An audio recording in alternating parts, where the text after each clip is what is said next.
और बहन जी ने ऐलान कर दिया है कि इस बार हम बिहार में अगर बैलेंस ऑफ पावर बनते हैं तो फ्री फोकट का किसी को समर्थन देने का हम नहीं करेंगे।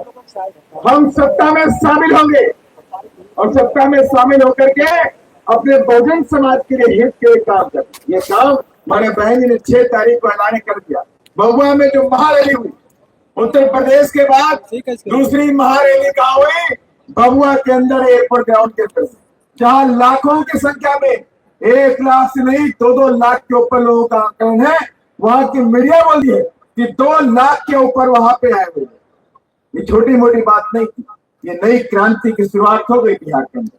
बदलाव की बयार चल पड़ी है बिहार के अंदर और लोग चाह रहे हैं कि बिहार के अंदर शिक्षा फ्री हो, बिहार में गरीबों की शिक्षा फ्री हो, स्कूल बने, डिग्री कॉलेज बने।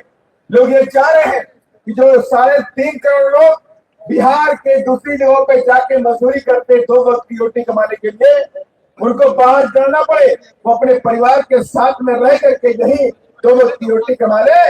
ये काम आज बिहार के लोग चाह रहे हैं और बिहार के लोग यह चाह रहे हैं कि यहाँ से गुंडागर्दी, जंगल राज पूरी तरह से समाप्त होना चाहिए। आज बिहार का युवा मांग रहा है, बिहार की बहनें मांग रही है, बिहार के नौजवान मांग रहे हैं। आज ये अभियान चारों तरफ से उठ चुकी है। शिक्षा होनी चाहिए, स्कूल होने चाहिए, डिग्री कॉलेज होने चाहिए, इंजीनियरिंग कॉलेज होने चाहिए, फैक्ट्रियां लगनी चाहिए, सरकारी रोजगार मिलना चाहिए। और ये सब 75 सालों में बिहार को नहीं मिला। बिहार के गरीब गुरबा को लुटने काम किया गया। 75 सालों तक आपको मूर्ख बना कर रखा गया और जिन लोगों ने राज किया उन लोगों ने अपने तिजोरी घर में काम किया, आपके लिए कोई काम नहीं किया। और ये मैं इसलिए कहना चाहता हूँ, अगर कुछ काम किया होता तो बिहार के अंदर दिखाई पड़ रहा होता, बिहार के अंदर डिग्री कॉलेज दिखाई पड़ रहे होते, बिहार के अंदर इंजीनियरिंग कॉलेज दिखाई पड़ रहे होते। बिहार का युवा बाहर 2 वक्त की रोटी के लिए संघर्ष नहीं करता, वो बिहार के अंदर रहकर के 2 वक्त की रोटी कमा लेता, लेकिन नहीं हुआ। इसलिए मैं कहना चाहता हूँ, इस बार बयार की बात चल चुकी है। लोगों को यकीन आ गया है कि अगर प्रदेश से गुंडागर्दी खत्म करनी है तो एकमात्र पार्टी, एकमात्र नेता है आपकी बहन, हमारी मायावती बहन। और मैं आपको ऐसा नहीं बोल रहा, आप सभी लोग जानते हैं कि उत्तर प्रदेश के अंदर हमारे बहन जी मुख्यमंत्री बनी तो किस तरह गुंडे मावाड़ियों को जेल में डाल करके उनको सीधा करने का काम किया गया। हुआ कि नहीं हुआ? सारे के सारे गुंडे मावाड़ियों को ठीक कर दिया। इसलिए मैं आपसे कहना चाहता हूँ, क्योंकि मुझे मालूम है, क्योंकि हम लोग बाइक कार आए हैं, रामगढ़ में मीटिंग थी, 11 बजे वहां मीटिंग, भगवा की मीटिंग करके बाइक कार आपके बीच में पहुंचे, कई जगह पे ट्रैफिक जाम मिला, हम देर में आए। अगली मीटिंग हमारी गुरुआ में लगी हुई है, वहां पर भी हम आगे जाने वाले हैं। लेकिन मुझे यकीन और भरोसा भी है हम फिर मिलेंगे 14 तारीख के बाद, जब चितरंजन सिंह जी हाथी पे बैठ के पटना आएंगे तो हम फिर मिलेंगे और फिर हम आपसे बात करेंगे। हम इसी उम्मीद के साथ मैं अपनी बात को खत्म करता हूँ और मैं आमंत्रित करता हूँ बहुजन समाज पार्टी के राष्ट्रीय संयोजक, युवा हृदय सम्राट माननीय आकाश जी आए और अपने विचारों पर रखने काम करें। भाई आकाश, जिस संघर्ष करो का पहचान, बहन जी जिंदाबाद। आप लोग मलयातो सवाल जिंदाबाद, मलयातो सवाल जिंदाबाद, मलयातो पार्टी जिंदाबाद, मायावती जी जिंदाबाद।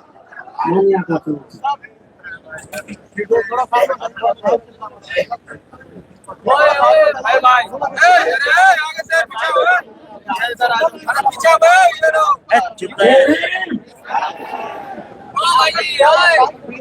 साथियों, आज पहली बार आप लोगों के बीच में इस वजीरगंज की धरती पर आप लोगों के बीच में आकर आदरणीय बहन कुमारी मायावती जी का संदेश रखने का मौका मिल रहा है। और इस पहली सभा में, इस पहली बार यहाँ सभा में आने का शामिल होकर जिस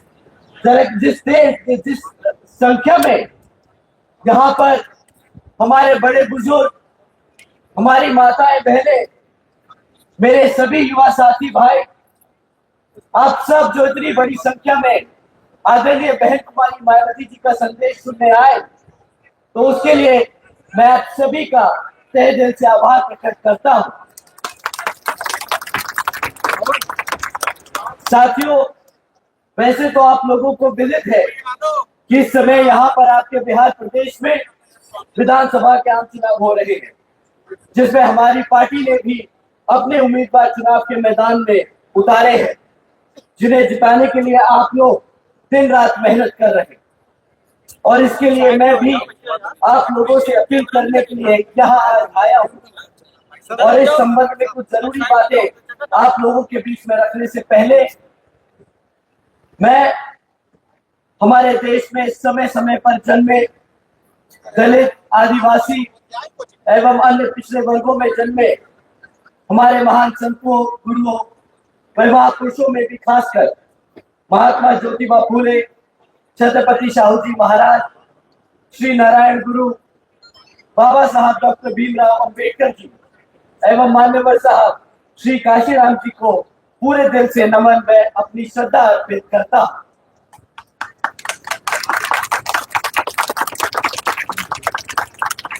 जिन्होंने अपनी पूरी जिंदगी इन वर्गों के लोगों को अपने पैरों पर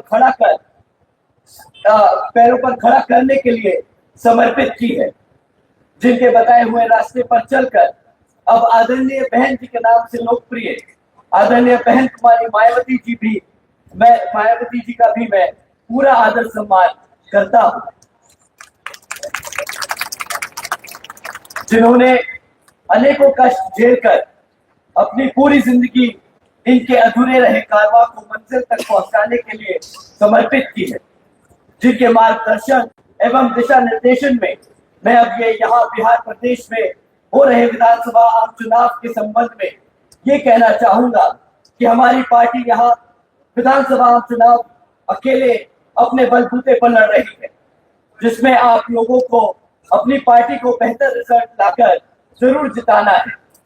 वरना यहाँ आप सब जानते हैं कि कांग्रेस, बीजेपी व इनकी अन्य सभी सहयोगी पार्टियां खासकर अपनी जातिवादी सोच व मानसिकता के चलते अब यहाँ सत्ता में आने पर वर्तमान हालातों में अपने देश के संविधान को ही काफी हद तक बदलने की पूरी कोशिश कर रही है, जिसमें फिर यहाँ हमारे दलित, आदिवासी, पिछड़े एवं अन्य उपेक्षित वर्गों के लोगों का हित कतई भी सुरक्षित नहीं है तथा न ही इनको आरक्षण का पूरा लाभ मिल सकता है।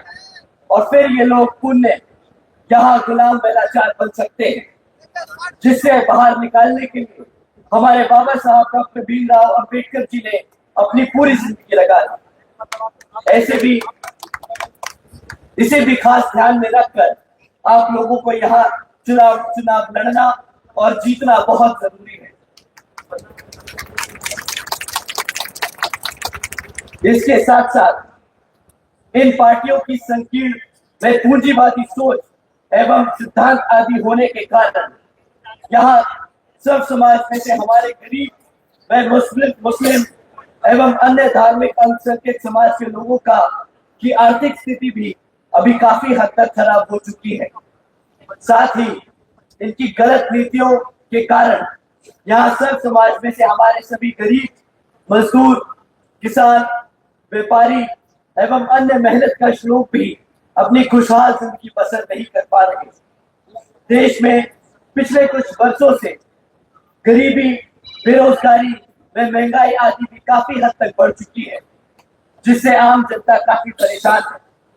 जबकि देश में बीएसपी ही एक ऐसी मात्र पार्टी है जो सत्ता में आकर इन सब मामलों में इनको बेहतर व खुशहाल जिंदगी दे सकती है। और इसका जीता जागता उदाहरण उत्तर प्रदेश में बीएसपी की राष्ट्रीय अध्यक्ष आदरणीय बहन कुमारी मायावती जी के नेतृत्व में 4 बार सर्वजन हिताय व सर्वजन सुखाय की नीति पर आधारित उनकी सरकार रही। लेकिन इसके लिए आप सबको समझना होगा, इसके लिए बीएसपी ने पहले यहाँ सर्व समाज के लोगों को जागरूक करके उन्हें पार्टी के हर स्तर पर तैयार किया और तब फिर बीएसपी की सरकार बन पाई। यहाँ के आप सबको जानना और समझना बहुत जरूरी है। और बीएसपी की सरकार बनने पर तब फिर हमारी पार्टी ने हर मामले व स्तर पर जहाँ वर्षों से उपेक्षित रहे, खासकर हमारे दलित एवं अन्य उपेक्षित कमजोर वर्गों के लोगों को का हित व कल्याण में कई ऐतिहासिक कार्य करके दिखाए। साथ ही सर्व समाज में से हमारे सभी गरीब लोगों को की आर्थिक स्थिति को में काफी हद तक सुधार लाया गया और विभिन्न क्षेत्रों में लगे हुए लोगों को की भी काफी हद तक सारी समस्याओं को दूर करने का काफी काम किया गया। इतना ही नहीं बल्कि अपने संतों, गुरुओं व महापुरुषों आदि को भी विभिन्न स्तर पर पूरा आदर सम्मान देने का काम किया, जिनकी यहाँ जातिवादी सरकारों के चलते काफी उपेक्षा की गई है। साथ ही यूपी में हमारी पार्टी की रही सरकार ने बेहतरीन कानून व्यवस्था दी, जो यहाँ जैसा कि आप लोग जानते हैं कि 4 बार की सरकार में एक बार भी कभी भी हिंदू मुसलमान दंगे नहीं होने थे, जिसको लोग आज भी यहाँ पर याद करते हैं। इसीलिए इन सब बातों को ध्यान में रखकर अब आप लोगों को भी अपने हित व कल्याण में यहाँ बिहार प्रदेश में हो रहे विधानसभा आम चुनाव में अपनी पार्टी बीएसपी को ही हर स्तर पर कामयाब बनाना बहुत जरूरी है,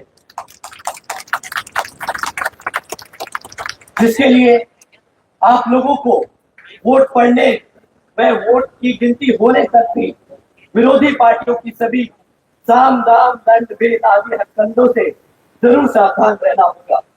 अर्थात अब आप लोगों को यहाँ पर कांग्रेस, बीजेपी व इनकी सभी सहयोगी पार्टियों को सत्ता से आने में जरूर रोकना होगा, जिनकी सरकारों को आप लोग यहाँ पर कई वर्षों से आजमा चुके हैं और अब आप लोगों को उनको और आजमाने की जरूरत नहीं। ऐसे में अब आप लोगों को यहाँ अपनी पार्टी बीएसपी को ही कामयाब बनाना बहुत जरूरी हो चुका है।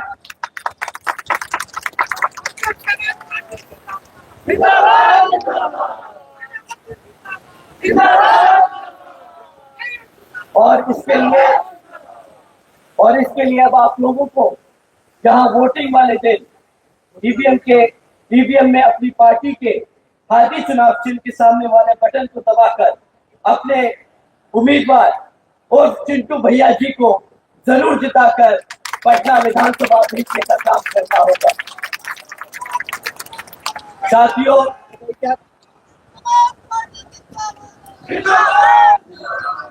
तथा अपनी पार्टी को सत्ता में लाकर हर संभव पूरा प्रयास करना होगा, तभी फिर यहाँ परम पूज्य बाबा साहब डॉक्टर भीमराव अंबेडकर जी एवं माननीय साहब श्री काशीराम आदि जी का पूरा अधूरा सपना जरूर पूरा हो सकता है।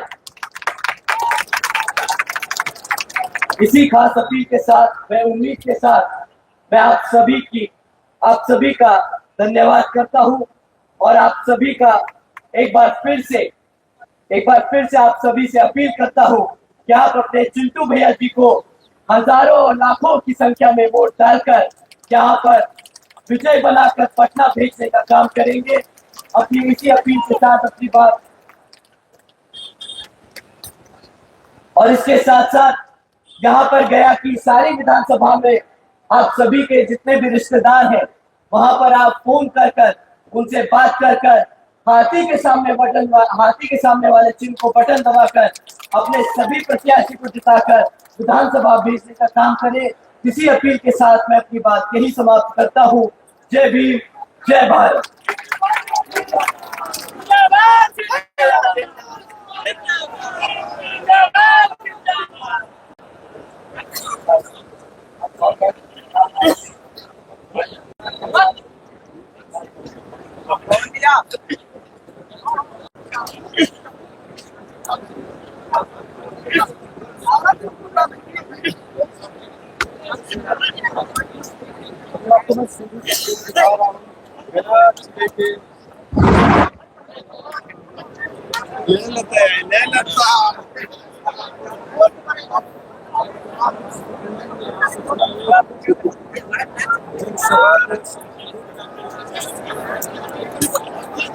तो इस वक्त हम बिहार के जिला गया के वजीरगंज में मौजूद हैं, बहुजन समाज पार्टी के राष्ट्रीय संयोजक आकाश आनंद जी, जो कि आज बड़ी चुनावी रैली को संबोधित करने के बाद में यहाँ से वो बस निकल रहे हैं। दूसरी जगह भी चुनावी रैलियां चल रही है, समय बहुत कम है।